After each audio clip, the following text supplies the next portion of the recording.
যেসব সংস্কারের উদ্যোগ নেওয়া হয়েছে তার মধ্যে উল্লেখযোগ্য এবং অতি গুরুত্বপূর্ণ সংস্কার বাস্তবায়ন করে দ্রুত নির্বাচন দিয়ে নির্বাচিত দলের কাছে ক্ষমতা হস্তান্তর করে বিদায় নিতে চায় বর্তমান সরকার। কোনোভাবেই ক্ষমতা দীর্ঘায়িত করার ইচ্ছা বর্তমান সরকারের নেই, এমন তথ্য জানিয়েছেন আইন উপদেষ্টা ডক্টর আসিফ নজরুল। জানান, সংস্কার প্রস্তাবগুলো নিয়ে 15 ফেব্রুয়ারির পর রাজনৈতিক দলগুলোর সঙ্গে আলোচনা হবে।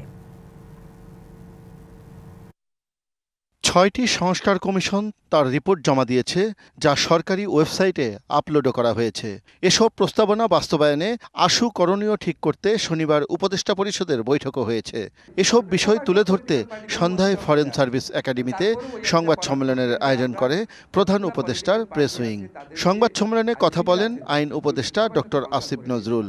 যেসব সংস্কার জরুরি ভিত্তিতে করা হবে সেগুলো তুলে ধরেন তিনি।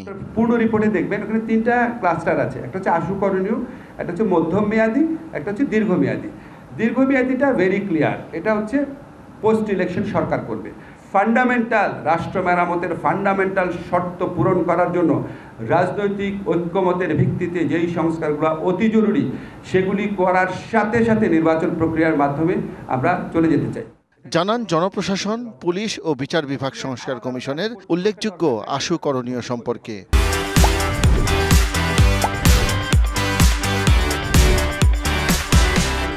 নতুন 2টো বিভাগের কথা বলেছেন কুমিল্লা এবং ফরিদপুরে। তারপরে 10টা বিভাগকে পুনর্বিন্যাস করার কথা বলেছেন, অর্থাৎ বর্তমান যে আয়তন আছে সেই আয়তনের ক্ষেত্রে কিছু পরিবর্তন আনার কথা বলেছেন।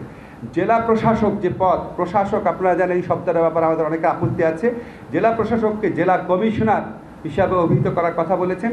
দুর্নীতি বিরোধী জাতীয় কৌশল বাস্তবায়নে ন্যায়পাল নিয়োগ করার কথা বলেছেন। আমাদের সংবিধানের বিধান আছে, কালো টাকা কোনোদিনও সাদা করা যাবে না, এই সংক্রান্ত আইনি বিধান করার কথা বলেছেন। পুলিশদের মানবাধিকার ট্রেনিং দেওয়ার কথা বলেছেন, ওনাদের সুযোগ সুবিধা বৃদ্ধি করার কথা বলেছেন।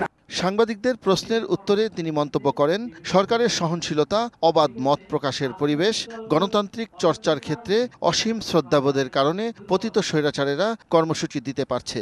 সরকারের সহনশীলতা, অবাধ মত প্রকাশের পরিবেশ এবং গণতান্ত্রিক চর্চার ক্ষেত্রে সরকারের অসীম শ্রদ্ধাবোধের কারণে এগুলি ঘটছে। উপদেষ্টা আরও জানান, ছাত্র আন্দোলনের নেতারা ও বিএনপি পৃথক 2টি ঘোষণাপত্র তৈরি করেছে, যা রাজনৈতিক মতানৈক্যের ভিত্তিতেই জুলাই ঘোষণাপত্র তৈরি করা হবে। আইনি দলিল না, এটা রাজনৈতিক দলিল, ঐক্যের দলিল। শাহ ইমন, ডিবিসি নিউজ, ঢাকা।